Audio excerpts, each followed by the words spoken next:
Hey guys, welcome back into the Bro Force Squad podcast. This is our first official episode of 2017.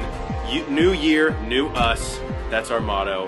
I don't know if you guys have ever heard that before. It's just something that we came up with. I'm your host, Jeff Hornacek. We have a very special, pretty awesome episode tonight. We have a quad pod going. Let's go around the horn and introduce everybody. We start with our man in the paint, uses up all 6 of his fouls in 8 minutes of play. Matt Geiger. Geiger, how did 2016 end, and how excited are you for 2017 and the movies coming on the precipice? 2016 ended awesome for me, better than it ended for Mariah Carey and Urban Meyer. I am so pumped for 2017, though. We're going to look ahead to the movies here in a bit. We got our big March Madness comic book movie tournament that we're doing a 64-team tournament on. Everything, man. This is going to be a huge movie year, and I'm stoked. We had talked about how, and that'll segue into our next guy, the mad scientist, Brian Banner. But Banner, 2017 for movies, not necessarily any one huge movie that stands out, but there's a lot of depth, a lot of movies that can contribute, and almost week after week, we're going to keep the punches coming at the box office. Yeah, I mean, it's going to be a huge year. I may have to take a second mortgage out on my home just to afford to go to all these movies. The bank will understand. I think there's like 2 weeks is the longest any movie has out in the box office by itself. Yeah. It's going to be insane. Rounding out our lineup, our official resident movie snob, and I use that term endearingly, Alex English. Alex, welcome to 2017 with the Bro Force Squad. Guys, so happy to be here. New Year's Eve, just recovering today. It's been a rough few days. But I'm excited to talk about some movies. I know some have called 2017 the year of the sequel. I feel like it's been the 2 decades of the sequel. So, you know, we're going to just play around with it, see what we come up with, and go from there. I'll be at the theater. I'm calling it the year of the me-quel, because it's about me this year, guys. I'm going to do something for me. Okay. So let's get it kicked off. 2017 is upon us. We want to do something that would be a nice way to sort of look at the year before it happens, and then we can come back at the end of the year and see how wrong or how right we are. So we're going to break down all the movies from this year, not just the genre films or the superhero movies, but into 3 categories, and each of us are going to give an answer for. Those 3 are the most anticipated movie for each of us, a big sleeper movie for each of us, one that people might not be talking about but coming a little bit off the radar, and then a movie that we think is the biggest disappointment or piece of shit just waiting to happen. So let's start off with the most anticipated movie of the year for each of us. And before I go around the horn, I want to preface this with, this is not the movie that we think is going to be the best, because obviously that would be the Emoji Movie. This is what each of us are just personally really looking forward to. So let's start and just go straight into the lab with the mad scientist, Brian Banner. Brian, what is your most anticipated movie right now in 2017? Man, this is so hard to actually come up with one, because going through the list of movies coming out in 2017, it's a long list of just... It's deep. We've said that. Yeah, it's deep. There's a lot of good movies that are coming out. There's nothing... And I think that's why there isn't like one movie that's like, oh, hey, this is going to be awesome. Honestly, I think I'm most excited about, and you guys are going to call me silly, but I'm really excited about Beauty and the Beast. Really? Nice. Yeah. Yeah. Very excited about it. I think it's going to be really, really good. The trailers look awesome. They've been hyping it for years. I get my girl Hermione Granger back. Emma Watson's coming out. They just had a new trailer drop the other day with her actually singing. Yeah. She has an amazing voice. I think I'm going to go with that as my most anticipated movie. Obviously, Logan is up there too. I have to shout out my boys to Fox. But I think Beauty and the Beast is my most anticipated. I'm a little worried just because I don't think Emma Watson is attractive enough to hold my attention on the screen. Wow. I was just going to say the same thing, actually. Can we find you guys? Like, I'd rather hook up with the Beast. Like, I mean, Belle, would you say Belle is the hottest of all the Disney princesses? She's definitely, like, top. She's up there. What Jasmine's got going on, I kind of like, too. Just because also, if you put Belle and Jasmine's outfit... What's that, Geiger? I love seafood, so The Little Mermaid is my favorite. That's kind of fucked up, though. Like, you're eating her friends. It is. I'm a fucked up individual. Haven't you listened to this before? Speaking of you being a fucked up individual, Geiger, what is your most anticipated movie of 2017? Wow, that's a perfect segue for mine. And shame on all of you guys because I don't know what you're going to pick, but I think you're looking way into the future. I'm looking about 2 weeks into the future. Split. Wow. James McAvoy. That movie has the potential to be the next Silence of the Lambs. Scott Banner, your boy. Look, that's coming up later in the pod. Man would be Charles Xavier Mann, so not Patrick Stewart. Your boy, James McAvoy. Am I saying that right? Yeah. McAvoy, actually. Yeah, if you would be so kind. Whenever I first saw this trailer, I thought Tom Hardy lost about 80 fucking pounds when he was playing this role, and then I realized who that was, and I'm just like, dude, this fucking movie, whenever I'm done seeing this, I'm probably not going to feel right about myself for about 2 weeks. It looks really fucked up, and anytime I'm grocery shopping and someone gets close to my car, I'm probably, since I live in Texas, open carry, just going to shoot them, because I think they're going to fucking spray me and then have me in their basement for the next 5 years. This movie looks fucking awesome. I'm really pumped to see it. And just anticipation-wise, I haven't seen a movie for a while that has made me feel weird about myself, that I'm a little fucked up and I need to go talk to someone on a couch for a while, and I think this movie can do it.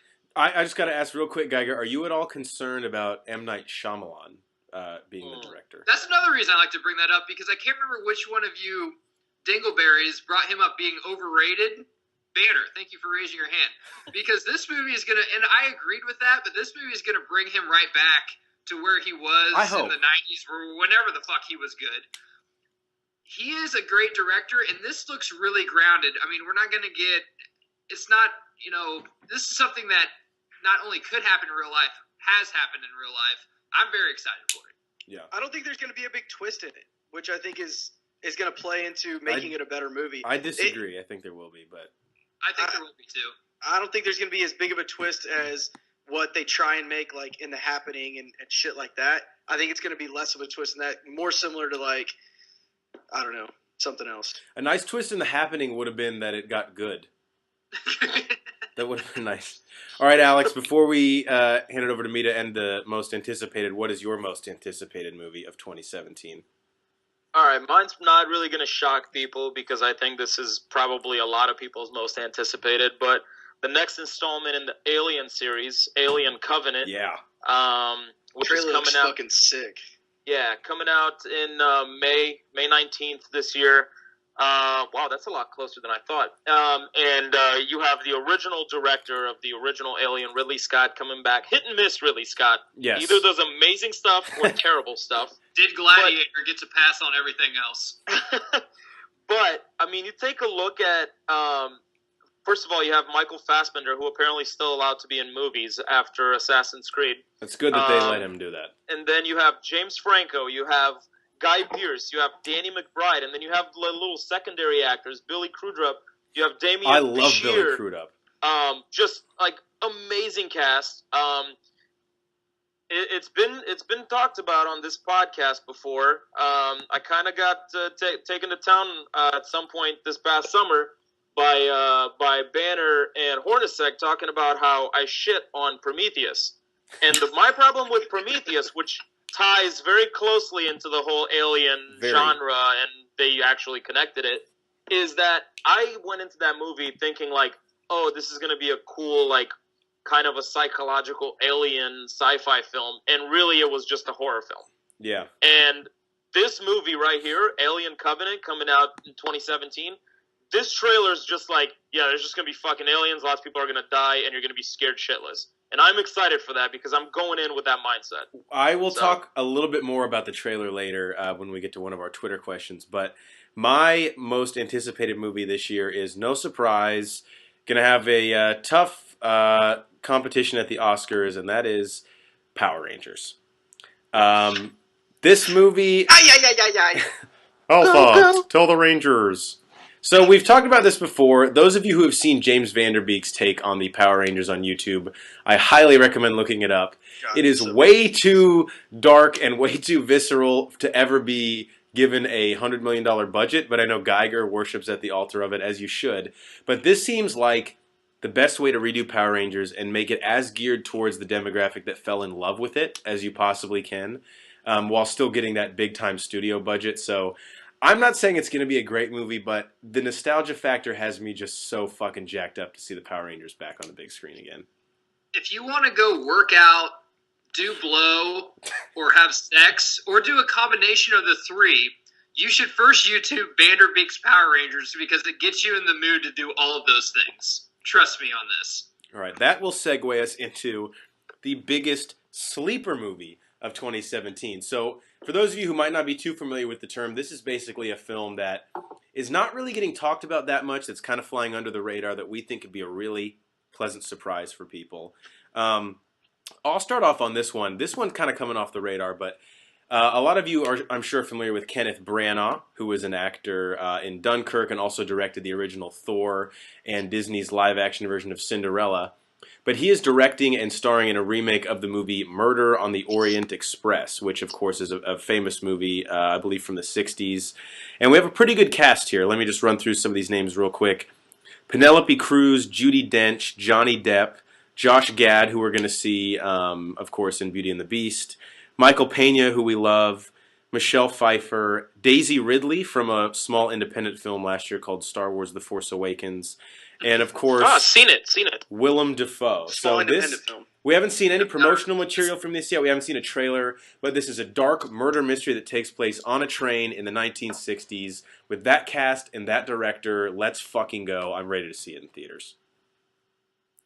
Any thoughts from you guys on Murder on the Orient Express? Well, I've never seen the original. I've never heard of it, but I do want to see it now that you told me about it. I had no clue what the hell that was. But Yeah, I didn't know what it was either, and we do so much research on this pod, I wasn't going to look it up. Yeah, Whenever we get the... Yeah, I want to see it, though. Whenever we get the first trailer, we'll have to come back and talk about it. We'll go back in reverse That's order. really cool that Penelope Cruz and Johnny Depp are getting back together. That'll be their third movie. Well, that's why I love the Pirates movies, because that's the first time they're together since Blow. Yeah. Were they together in Vanilla Sky too? Was Depp in Vanilla Sky? Yeah. I thought that was Tom Cruise. Tom Cruise and Oh, Cruise that was also. Tom Cruise. Jesus Christ. I'm so Good racist job, against movie white snob. actors. All right, English, You're back racist. to you for your biggest sleeper, or was that just your purposeful way to segue into your biggest sleeper? Segway, Tom Cruise. That's where my mind was. You know, everything I've seen about this movie has kind of been people making fun of it on social media, and that's The Mummy, I think it looks good, which man. is not The Mummy with Brendan Fraser, which was actually a decent franchise. Which will be referenced It's- again on this pod. Yes, it's some new thing that Tom Cruise is doing called The Mummy, which is an action movie. And people can talk shit about Tom Cruise all they want, but let's just take a look at. He's just pumping out. He's action solid. movie. He is pumping out one action movie a year. He's got a Jack Reacher this year, Mission Impossible last year, Edge of Tomorrow the year before that, Oblivion the year before that, Yeah. and the original Jack Reacher in 2012. He has pumped out one action movie a year, and I'm sorry, but like I've seen all those movies and I like didn't even intend to. All of a sudden, I just find myself in the TV. It's like, what do you want to? Did we just get a Tom Cruise movie? They're like such good It's cable become movies. a genre. It's become a genre. It's a Tom Cruise movie. And might I point out, Russell Crowe is playing Dr. Jekyll in the film as well. Oh, well, there you go. So there you go. So I think people are gonna just make fun of it all the way until it comes out, and then their friends are gonna be like, "Yeah, have you seen that new Tom Cruise movie?" And then it's gonna make $250 million. I'm not even going to lie. I'm going to see that opening weekend. I'm just going Wow. to be honest with you guys. I'm gonna hold you to that.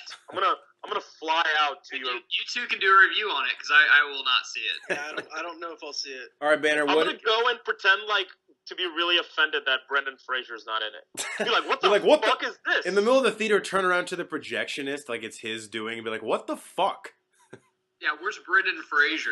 He's Where's like, I don't Imogen? know. I'm a that 15-year-old no kid. one ever. He's the projectionist is like, I'm 15. I only work here to buy pot. All right. Brian Banner, what is your biggest sleeper film of 2017, the year ahead? So my sleeper film is called The Space Between Us. This one I had to be totally educated on from you earlier. Yeah, so this movie, we've got a trailer on it. I'm going to give you a little background on it. Basically, it is a group of astronauts are going to Mars. They're going to colonize Mars. Once they get there, one of Matt the female Damon's astronauts... I'm sorry? Is Matt Damon there when they arrive? No, he's Okay. actually already left. Okay. He ate his shit potatoes, and he's already Yeah. gone. Sorry. It's like growing continue. potatoes there. He has like a nice potato restaurant. He's like, it's potato tomato store. Do you have a reservation? I'm the only fucking other person on No this one planet. fucking lives here. I don't. All right, sorry, Banner. Continue. So So basically, one of the female astronauts, when they get to Mars, she discovers she's pregnant. She gives birth to this boy. She ends up dying. 16 years later, this boy is like the last astronaut on Mars. The rest of the community isn't there, and he has a pen pal, or it's like a Skype pal, I guess, with a girl on Earth, and all he wants to do is come back to Earth. And he ends up coming back to Earth. We know that physically and medically he starts having problems once he gets to Earth, and all he wants to do is find this girl and have an adventure and feel what it feels like to be outside without your helmet on, basically. It's going to be a little bit of a feel-good story, a little bit of a love story. I just think it has a sleeper pick. It's going to get a lot of the emotions. It's not going to be your action thriller, but I think it's going to be a very good, feel-good story. I hope it's a Skype pal, because if the USPS can't take something from New Jersey to New York, I don't think they'll be able to get a letter from Mars to planet Earth. English, what do you think? I have a comment. Sounds good. Sounds pretty interesting. The director, first time I've heard of him, Peter Chelsom. He's a British guy. I just want to say that 2 movies ago he directed Hannah Montana the movie. I don't understand the problem. You know how they say, one for them, one for me? Yeah. I'm going to guess that was the one for them, and this is the one for him. Yeah, I don't want to know who that one was for.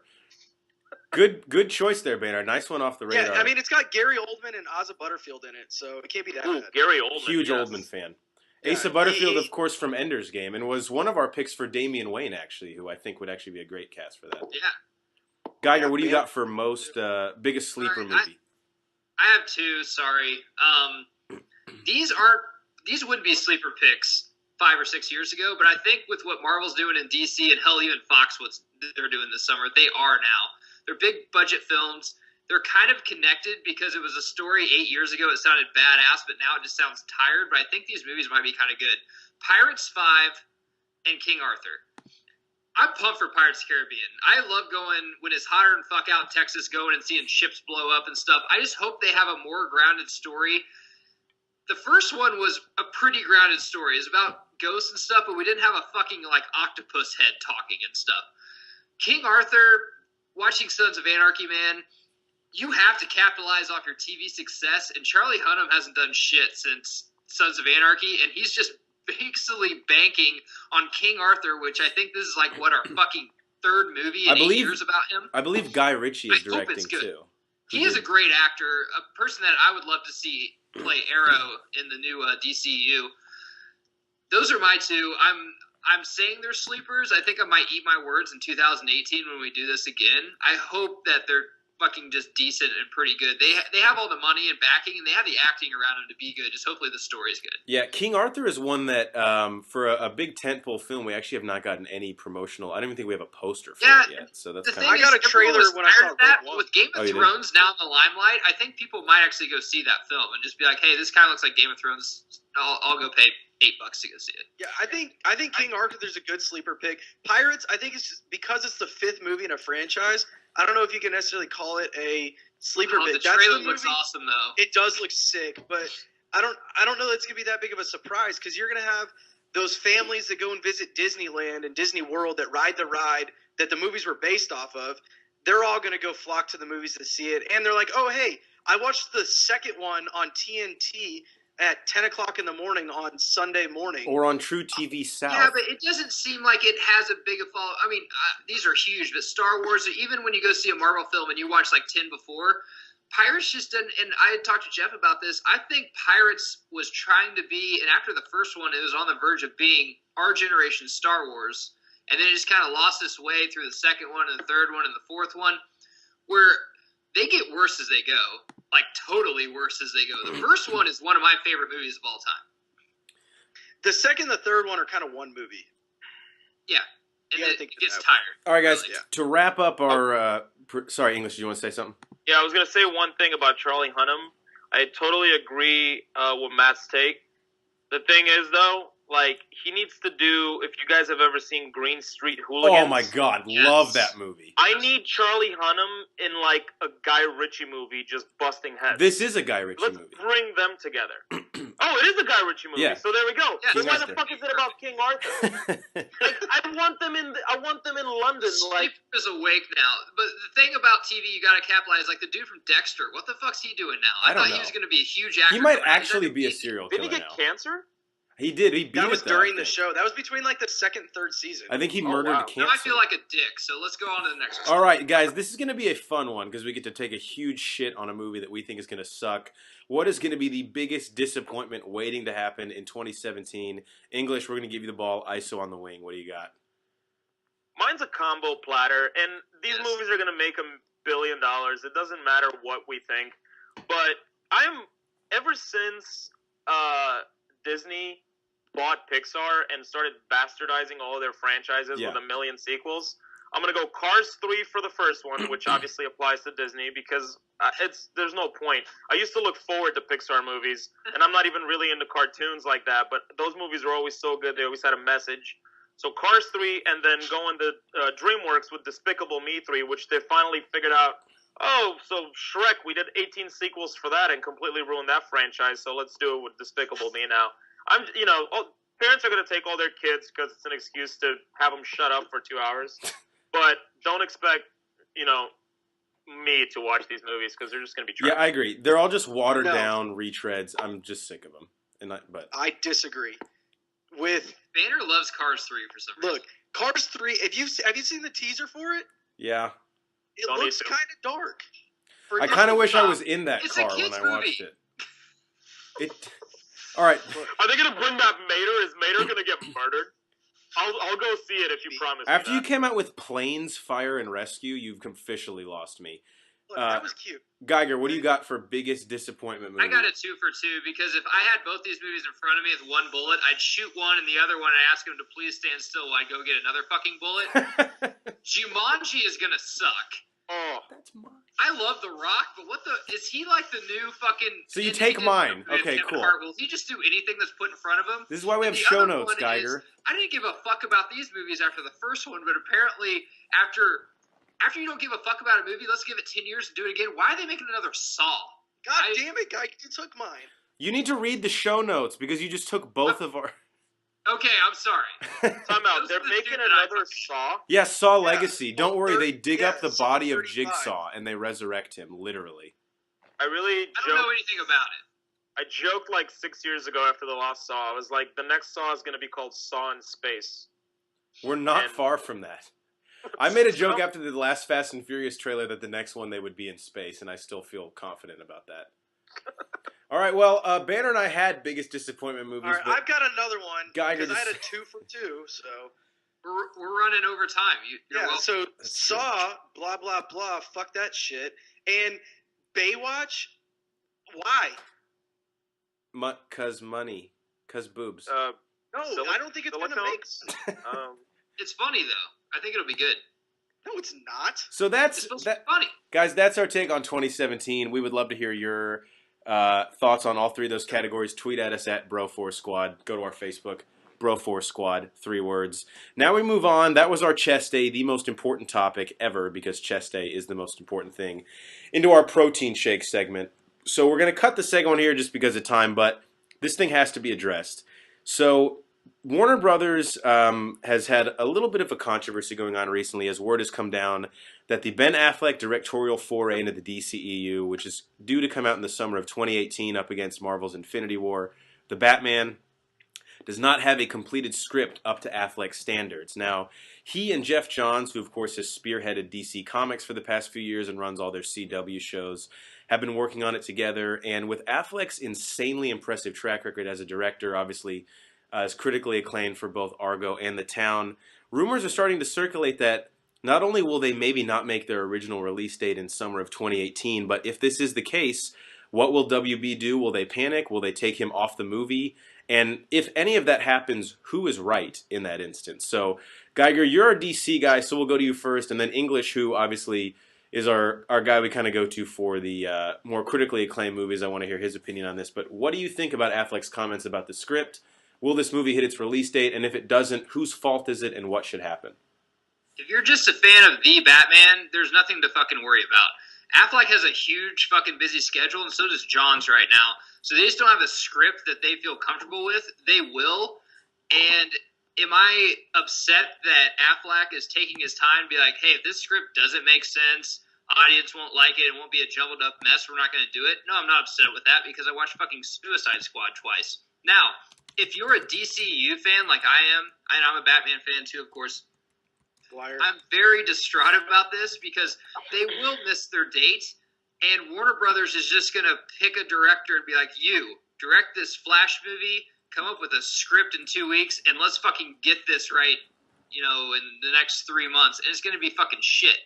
But the Batman movie, I think, has an opportunity to be, I don't know about the greatest, but maybe a top 3 superhero film of all time because Affleck's going to take his time and do it right. And I've said this before, all these movies need to quit trying to compete against Marvel or Fox or fucking a Star Wars movie or some other fucking movie. Just make a good movie. I don't care if you make 3 good movies in a year, 1 good movie in a year. Just make a good movie. So if the Batman moves off that summer 2018 release date, Geiger, obviously WB will be bummed because they wanted it to go toe-to-toe. Put the Flash in. And then, but they have to keep Affleck on the project, right? Yeah, he's on the project. He never said that he's not doing the project. He just said, I'm not doing this unless it's perfect.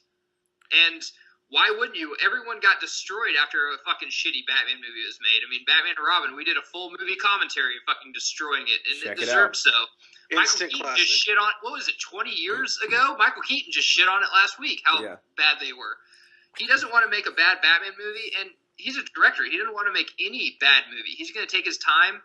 That's the only person that Warner Brothers can't fuck with because Affleck is the best director they have, and he plays Batman. So they're like, if he walks, we're fucked. Yeah. So just let him do his thing, but they're going to hurry up a movie, and it's going to be terrible. Well, and think about this, too. If they do bump it, won't they just put it in the next summer and go up against Avengers, the next one, whatever, the Untitled? Yeah, that's not the question, though. The question is, what are they going to do to fill it? Because they have to fill it. I don't agree with that at all. Throw in the Flash. They are, but it's going to be hurried and it's going to suck because it's already a jumbled up mess. So they're going to hurry it even more. I don't think that we have to compete goes along with the DCEU. All right. Well, yeah. All I have to say is just give the man his time. Gone Baby Gone, The Town, Argo. All right? Those are like 3 fantastic movies. He directed the shit out of them. Just give him his time. Batman is an incredible property. Let him do it right. And if they can't release it in 2018, I'm sure you'll stay in shape for 2019 for the reshoots. It'll be fine. I'm actually reassured by the fact that he says, yeah, the script isn't where we want it, and we're not going to just do it because we have to fucking do it by 2018. That shows you they have an actual filmmaker on the project, not some like mindless hack they can just bring in like, here's the script, we wrote it last night, let's go fucking shoot this thing. This is a good thing. I think it's a great This sign. is the best thing that Warner Brothers and the DCEU has done. Warner Brothers didn't do this because they're idiots, but if they would have done this with more movies, I think people would argue, hey, the DCU might be better than the Marvel Universe, but they didn't. Guys, I've seen a couple movies the past few years where I said, how did this script get made? It's good to know that Affleck, especially as the director and the star, is not going to let that happen with this film, I think.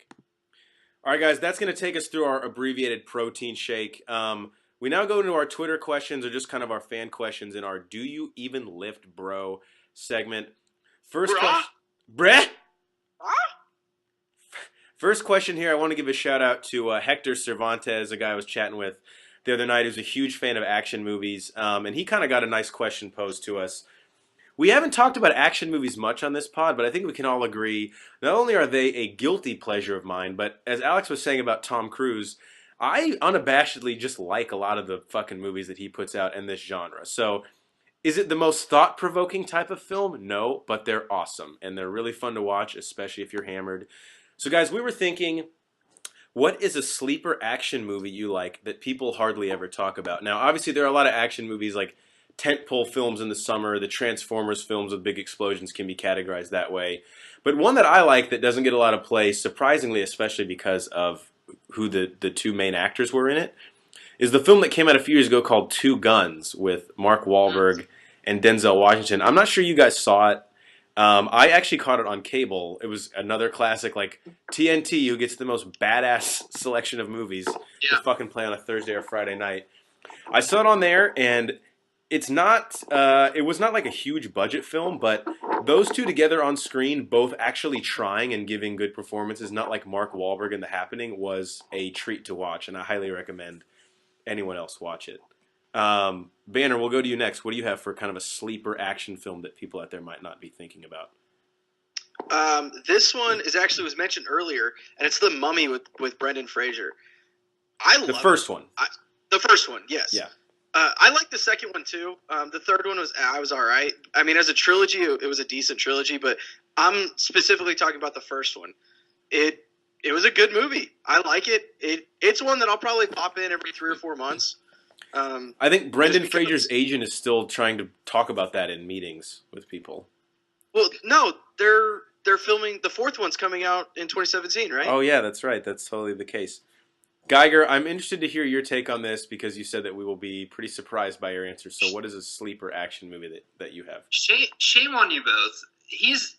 This guy wants us to get out of our comfort zone. We always talk about comic book movies, and we're going to talk about a different genre. And you can't talk about country music without talking about Johnny Cash, and you can't talk about classic rock without bringing up the Beatles.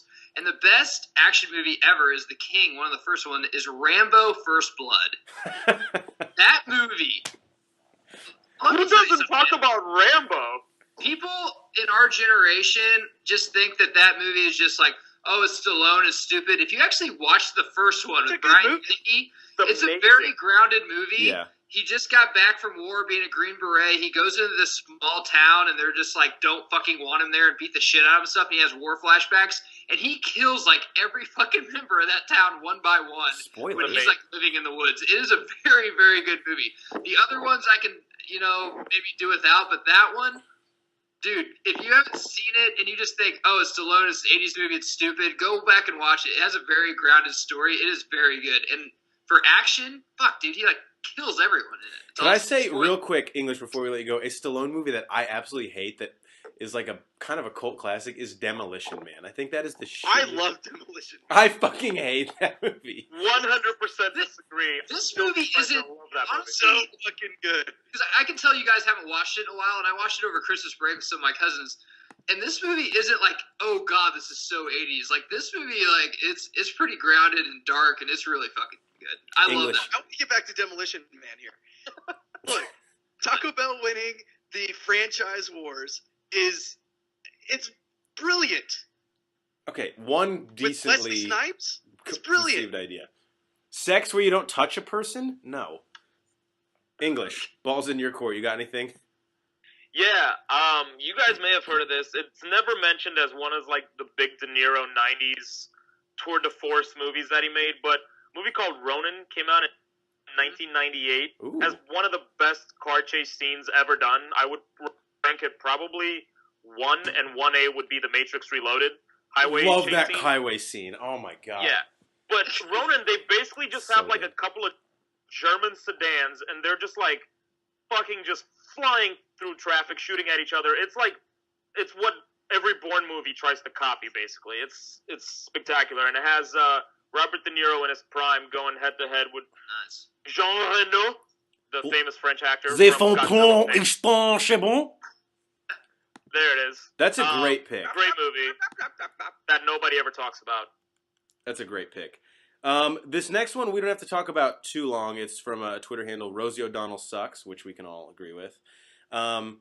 Mine was already talked about, but guys, what's the best trailer that we've seen in the past few months? Now, this is kind of a boring answer because we did dive into it in depth, but I have to revisit English's comments about Alien Covenant because that trailer scared the shit out of me, and I watched it again because I'm a disgusting person, and it scared me. But it was just so well put together.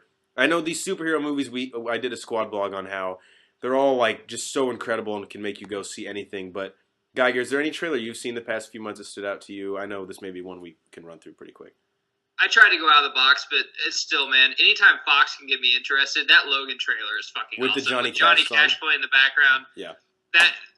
That's the best trailer I've seen on anything, honestly, probably in the last fucking 3 years. Yeah. It was really well done. That was great. Banner. Mine, I got to go back to what Geiger said earlier. It was Split. I don't like scary movies. I'm going to go see that because it just is so intriguing to me, the way that it was put together. I thought it was a fantastic trailer. English, did anything stand out to you, or do you just want to stick with me in the Alien Covenant foxhole?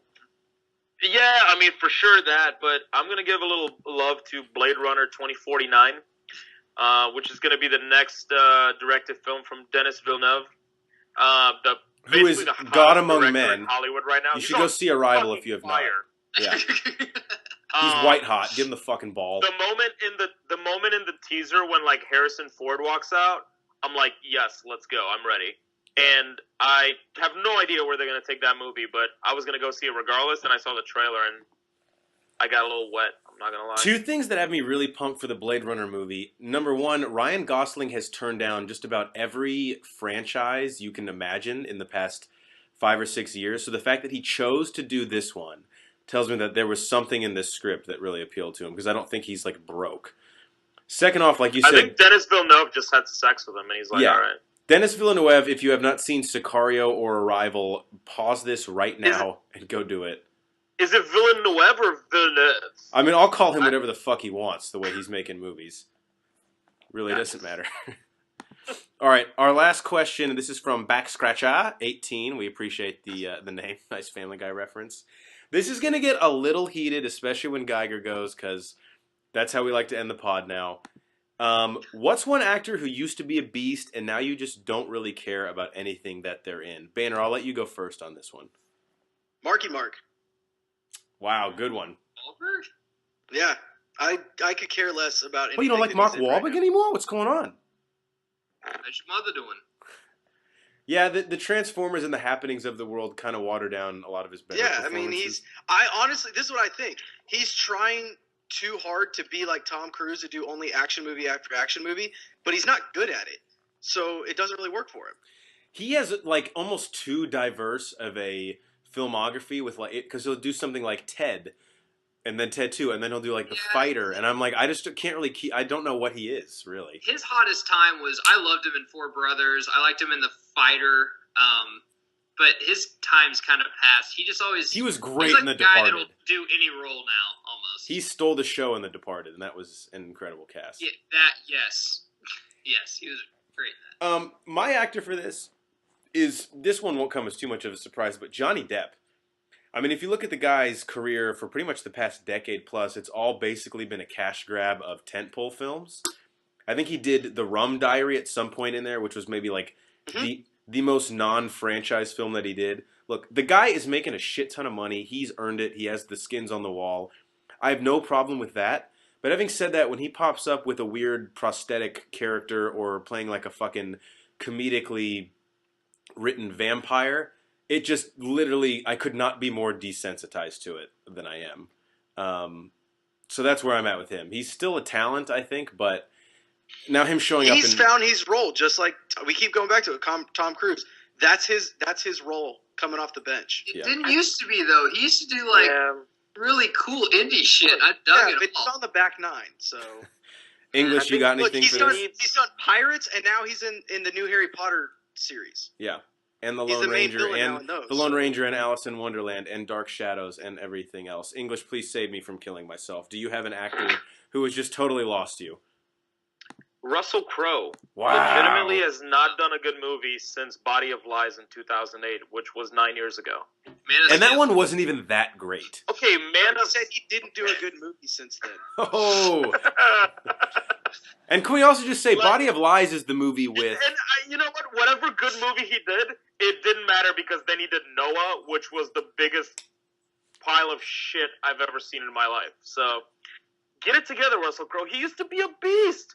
310 to Yuma, Body of Lies, American Gangster, Gladiator. I'll bring that up again. The Insider. Like, Jesus Christ. LA Confidential. Like, come on, wow, man. I forgot he was in LA That was probably Confidential. his best one, A Beautiful Mind. I love 310 to Yuma. Beautiful Mind. Cinderella I mean, Man. come on. Even Master and Commander was a great movie. He was in Cinderella Man, right? That was him? Cinderella Man. Yeah, like, he's just... Yeah, he's trash. He was almost too hot in like the early 2000s. Like you can't keep that up. By the way, if you want some really obscure shit that's gonna make you go, "What the fuck?" Yes. Like Geiger, you enjoy dark stuff. Go and watch his first ever film, which is called Romper Stomper, and it's an Australian movie about skinheads in Melbourne. Would you just shit yourself if I was like, yeah, I've seen it 4 times this week? A little bit, yeah, I would. I would end the pod, and I don't mean this episode. I mean the entirety of the I program. have it on Blu-ray. I don't think that's on Blu-ray. Yeah. You probably need to get it on With VHS. more It kinda skinhead sounds like a extras. With more racial. Romper Stomper? Maybe it is. With Maybe it is. double the And the Blood racism. Thickens. All right, Geiger. Fantastic. You ever been to Santiago, Chile? Twice last year. All right, Geiger. Take us home on that note. Let's kind of get All away right, from the. this is what have you done for me lately life, and that's why Tony Romo is going to be on the sidelines for the NFL playoffs. So Christian Bale is my actor, man. Seriously, Yeah. I was into him. You know, American Psycho was great. He was in 310 to Yuma. Of course, he was my Batman. But then once, I don't think his lure. I didn't like American Hustle, and I hated him in it. I think he Once I was the saw 4th Affleck, best actor in once that you movie. see someone else play a role, just like a Cowboys quarterback, once you see someone else, someone else can do this, and it's kind of better. And he hasn't done shit for like Time out. 8 years. He was fucking nominated for an Oscar for The Big Short. Yeah, Look, but then he Brandon, also like, did I know. Exodus: Gods and Kings, which I still Yeah, you're right. That balances out. completely All he's counteracts doing now, itself. American Psycho, and I think Depp kind of Oh. falls into this too a little bit. But American Psycho was really truly a cinematic masterpiece. Now Bale's just like, hey, how can I gain a ton of weight or lose it, or how can I be just a freak so people think I'm a great actor? Like they didn't used to have to do that back then. Now he just seems to me like he's trying to find rules. And I'm just like, I need to do something off the wall so people still think I'm a good actor. I'm like, dude, why can't you just be yourself and just go out there and fucking act? That's what he did in American Psycho, and it's fucking awesome. I did actually forget it. He was pretty good in The Big Short. It's just such an ensemble film. He doesn't really like stand out as much as he. Yeah, he was probably should good, have. but the whole time I'm just like, even in that movie, which I thought was a very great movie, I was just like, this Christian Bale thing's just getting old. And I felt bad saying that. I'm just like, this is just getting old. How I'm like, I want to take the most craziest role and I want to do something stupid so everyone look at me, I can act. Yeah. I'm like, When no, he first appeared on screen, I will be honest, like, all the little ticks and all the little things, I was like, It's a little much. okay, I get it. You're talented. You're right. Now that I think about it. You kind of roll your eyes, right? And it's like I don't want Yeah. that effect to happen to me when I'm watching a movie. he's a victim of his own success. I think he's a guy that's actually fucking crazy, and on set they'll be like, dude, I don't want to deal with this guy's shit because I could get someone like Ryan Gosling or someone like that that's normal that could play the role just as good. Also, English, you'll laugh at this if you. I'm sure you have seen it, but if you want to see the most pretentious movie trailer that possibly exists ever, he's in a movie directed by Terrence Malick called King of Cups, I believe.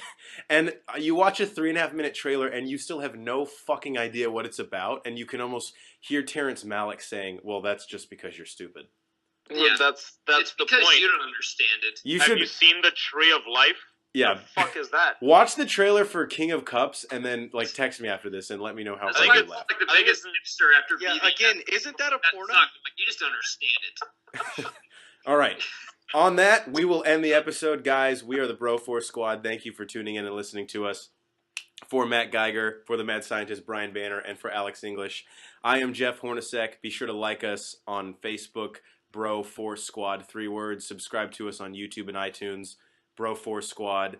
Follow us on Twitter, Bro Force Squad, and then definitely check out our website and our squad blog, broforcesquad.com. And please help us decide what is the best comic book superhero movie of all time in our comic movie madness taking place now. We have shared the bracket on our Facebook, and we will continue to do so. We need your guys' feedback.